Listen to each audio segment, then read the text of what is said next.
Ramous spent the morning researching the bombing, including making calls to confirm the location and the ownership of the building.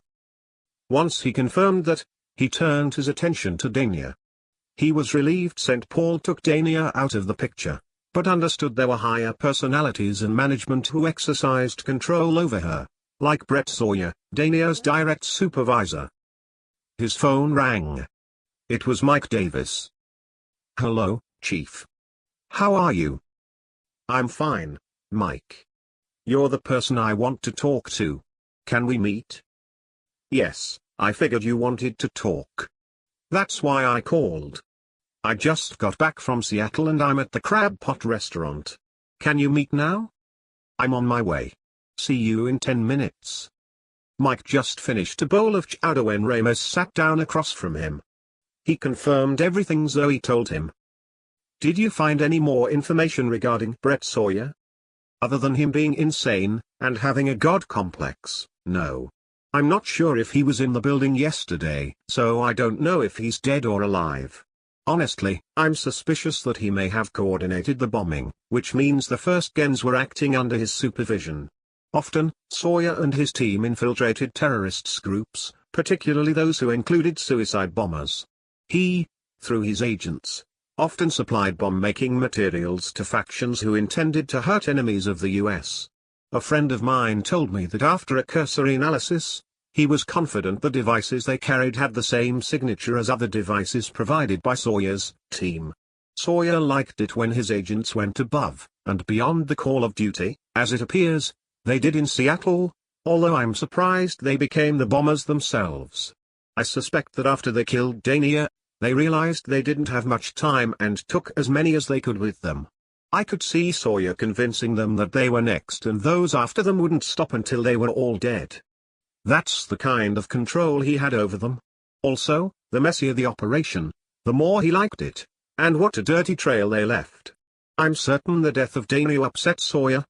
She was always his pet project. I can imagine the two were involved, as absurd as that might sound. There's no one else who could get her or the rest of them to act so crazy. Fortunately for you, Dania is dead, and it's been verified." "How can you verify Dania is dead if they blew her up?" "St. Paul confirmed her death before the first gens blew the building up.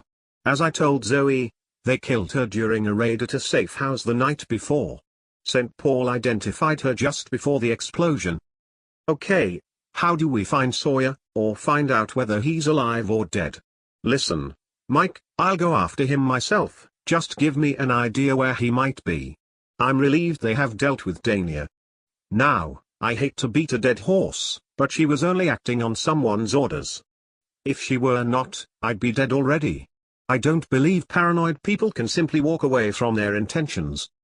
"I agree, Ram. All of this might be Sawyer's work. I believe that it may have to do with a hostile takeover of the Angel Project, meaning the first gens, but I haven't heard whether he's alive or dead. I don't know if the files that Thomas Minor and Jill Halstead took had incriminating evidence supporting such an accusation. I've heard rumors. If Sawyer is alive, I suspect he's in Washington. I've been told, on the back channels, where I still have influence, the word is while everyone is chasing after the murders of innocent people in Seattle and looking for the list of mothers, management is being taken out. St. Paul has lost 6 high-level officers in the corporation, and several others in the Seattle explosion, all of them involved with the Angel Project." "Mike. St. Paul created the situation. I don't even care about it. It's not my problem who takes over what. That's on them. It's enough I have to deal with the lives destroyed by these creatures. Mike, my friends are dead." Ramous was crawling out of his skin. Mike Davis was not his friend at the moment, because he was another reminder about the deaths of his friends. Davis was management in St. Paul, and as far as it concerned Ramous, he was part of the initial problem. "I can't talk to you right now, Mike. What are your plans for the next few days?" "I will see what I can do to find Sawyer. I'll try to find out if he's even alive, and if so, where he might be hiding. Understand, you will need a lot of evidence to bring this man to justice. Accusations alone will not work. I'll tell you as soon as I find out. You know, I'm sorry about your friends, Ramous. Ramous said nothing further. He wanted to, but the words were not there. Ramous got up, walked out, and returned to the police station. While sitting at his desk, he wondered why Zoe didn't mention Sawyer. He asked himself if she was holding back, and could he trust her? Sadness began creeping in. He struggled not to let it get to him, so he went about performing his ordinary police business. With no crimes or activity along the coast, he returned home early afternoon and got busy working on setting up the RV, supplying it with water and power. Looking around the park, he cringed at the mess considering how badly it needed maintenance on all 15 RV spots. He wasn't planning on renting any spaces in the park the first year back in operation. He dreaded all the maintenance that had to be done to make the park usable. He always hated maintaining the park. Tourists always left a mess, and as a kid, he always had the responsibility to keep it clean. He decided right then to convert the back 10 pads into 3-bedroom cottages. There was enough room to put in 5 cottages with a fenced yard for each one on the beach side. He could put a picket fence around each of the yards, and a tall slat fence between each cottage. The cottages could bring in another 10 to 20,000 each month. He could leave 5 pads on the roadside for those overnighters who were driving RVs. An hour later, just as he finished testing the water connection, Zoe, Mel, and Kat showed up. Ramous said, "The RV has water and electricity now. I tested it and you also have hot water." Kat answered, "Thank you, Chief." Zoe said, "Ramous, there are only 2 beds in the RV. Is there a room in the hotel for one of us? We can pay you for it." "Are you kidding? You will not pay for anything. I have the perfect room for you, Zoe. You can stay in the lighthouse suite." Mel and Kat stood staring at her as if they were being left out. Then Mel looked at the RV and then Zoe and snorted. Everyone half smiled. Ramous asked, "What can you guys tell me about Brett Sawyer?" Zoe answered, "He was lead management over the first gens." She paused and said, "I know where you're going with this, Ram. Yes, most believed he was behind the first gen rebellion. And yes, that means he was responsible for the deaths of your officers and friends, including Peter's friends.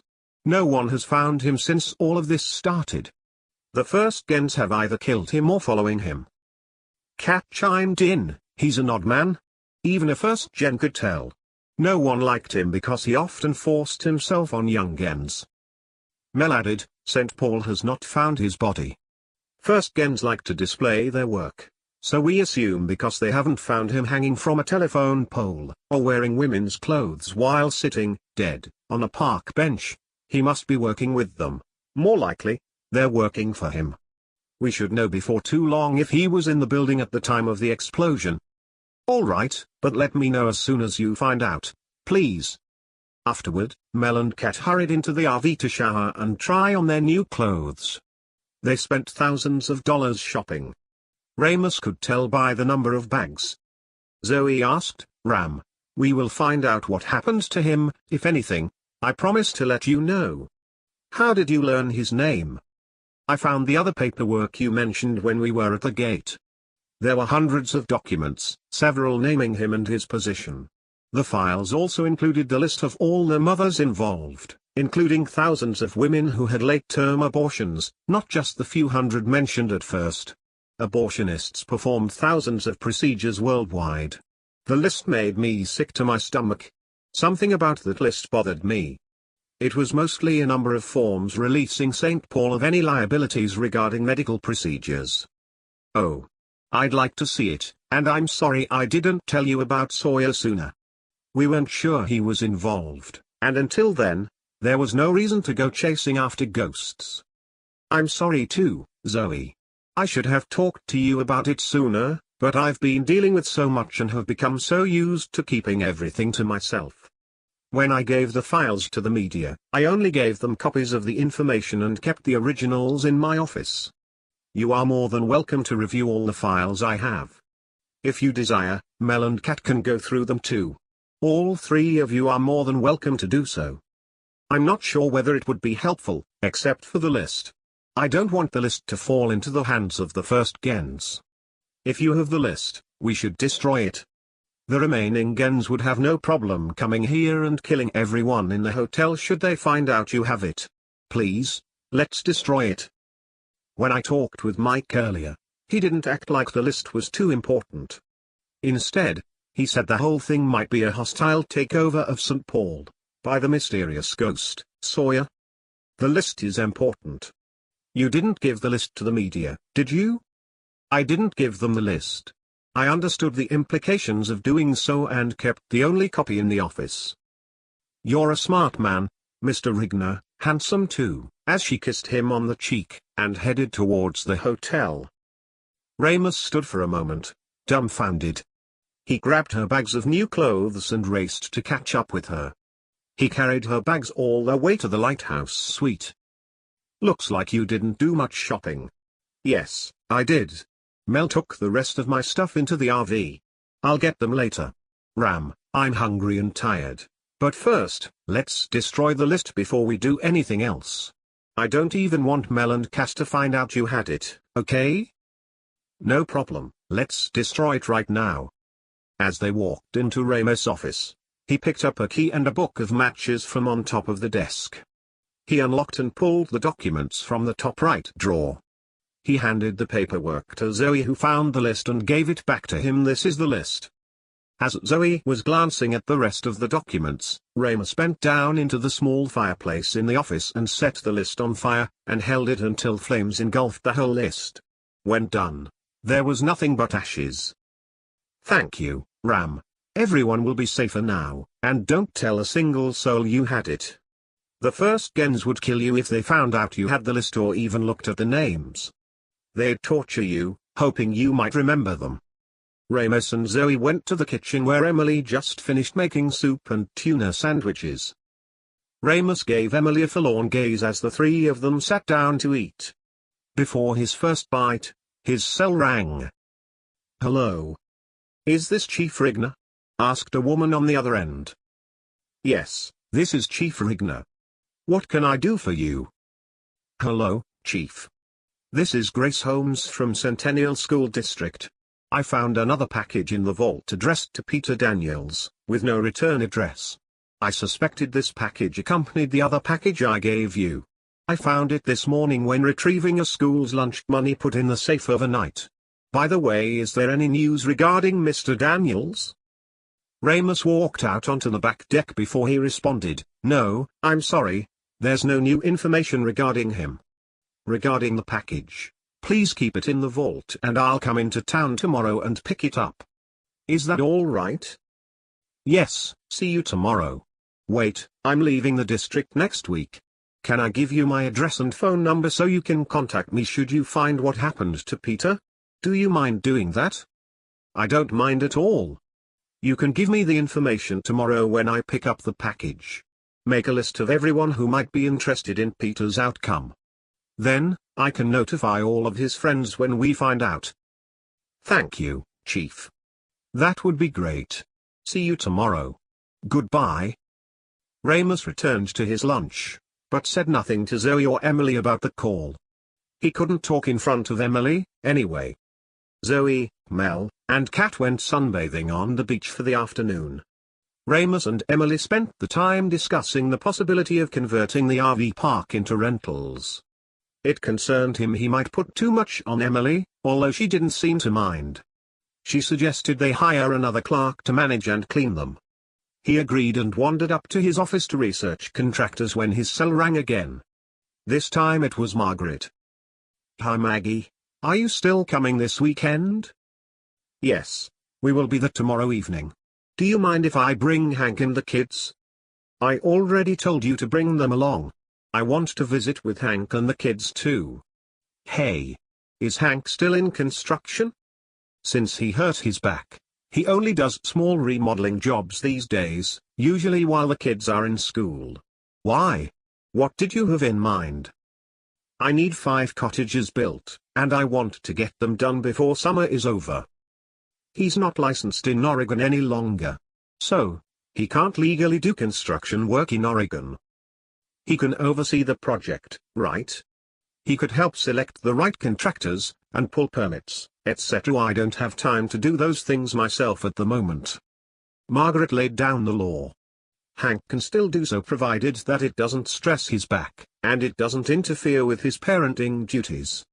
He has been a stay-at-home father for the last 5 years. The kids are too young to be at home alone, and we don't do babysitters. Was that a condition of employment, Ram? No, not at all. Let's talk about it this weekend when you guys get here. Consequently, he wouldn't search for contractors until he spoke with Hank. Ramous made a call into the office where Clara informed him that not even a mouse was snoring, it was so quiet. He told her he was returning to Portland in the morning, and to call him should anything come up. Ramous spent the rest of the afternoon cleaning his office, stopping now and then to review the research material in the desk drawer. Every time he pulled it out, he got a sick feeling, as it made him reminisce about his friends. Ramous was not thrilled about driving back into Portland. He was frustrated with Miss Holmes. I wish she would have found the package the first time. He got to the district office at 11 the next morning. Grace retrieved the envelope and handed it to him. The envelope felt empty as he ran his fingers along the edges. Ramous thanked her for calling him and holding it for him. She gave him a list with 30 names of people who wanted to know the outcome regarding Peter. He reviewed the list on the way back to his car. He wondered what he'd tell these people when Peter returned. Once back in his car, Ramous opened the envelope to find a key inside. He recognized the key belonged to a safe deposit box. There were no identifying marks on the key regarding what bank it belonged to. So, he called Peter, hoping he could tell him. Peter answered, but said nothing, which is what he expected Peter to do. Hello Peter, this is Ramous. Hi Ram, what can I do for you? I have another package, your friend Thomas sent to the district. He sent 2 packages the first time, but the district just found the second. Listen, it contained a key for a safe deposit box, but I don't know what bank to go to. Do you? Yes. When Thomas gave me the cash, which I have not spent, by the way, there was a bank receipt for US Bank on 181st and Halsey. It's in Gresham. I bet it's the bank you need. Okay, I know the bank. It's just down the street. Let's hope they let me open the box. Thanks, Peter. No problem. Anything else? No, we're good. I'll call you if I need anything more.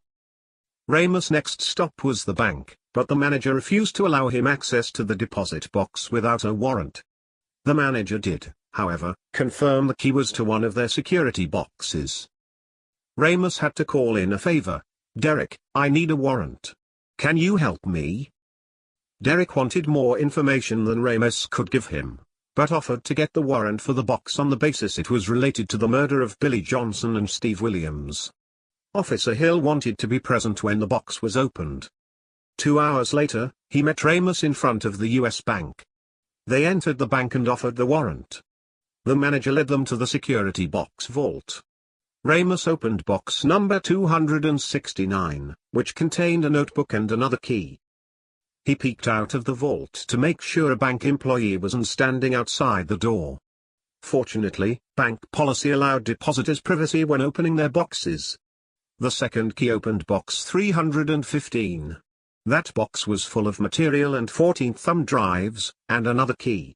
Each box Ramous opened included another key. There were 7 boxes and each one full of documents, graphs, and reports. He thought it was oddly suspicious how Thomas got all of this stuff out of the building without being stopped. It seemed a little too convenient. How could they allow him to leave with so many files? Ramous stuck his head out the door and asked for 3 file boxes. He filled the boxes and exited the bank. He was grateful no one was paying attention as he left with 3 suspicious boxes full of files that could never fit into a single deposit box. After he and Derek got outside, Derek grilled him about his promise. Eventually, you need to tell me what's going on, Ram. I just broke the law for you, so you better keep your promise. I will, and the moment is getting closer all the time. When it's over, I'll have you come to the coast for a weekend, and I'll explain the whole mess. It will blow your mind. It will be so big, and afterward, I'll write a letter to Hansen, telling him how we couldn't have accomplished what we did without your help. They'll promote you, no doubt. Okay, you better. Hey, aren't you advertising for a second-in-command over there? Maggie will fill the position. We are already in negotiations. Oh, okay. Maggie, eh? She's smart and a fantastic detective. She will do a great job. You'd have a hard time finding anyone better, except me. Are you unhappy in Portland? Are you leaving the precinct? No, but the beach would be a nice place to live and retire, someday. He told Derek he needed to hurry because Margret and her family were on their way to the coast. Ramous wasn't sure how to deal with all this new information. He decided to keep it to himself until he had time to go over it. He was more interested in seeing Maggie, Hank, and the kids. Just like Emily, he already decided to hire Maggie as his second-in-command. She was perfect for the job. When they worked together, they could almost finish each other's sentences, and always knew what the other was thinking. That saved both of their lives more than once.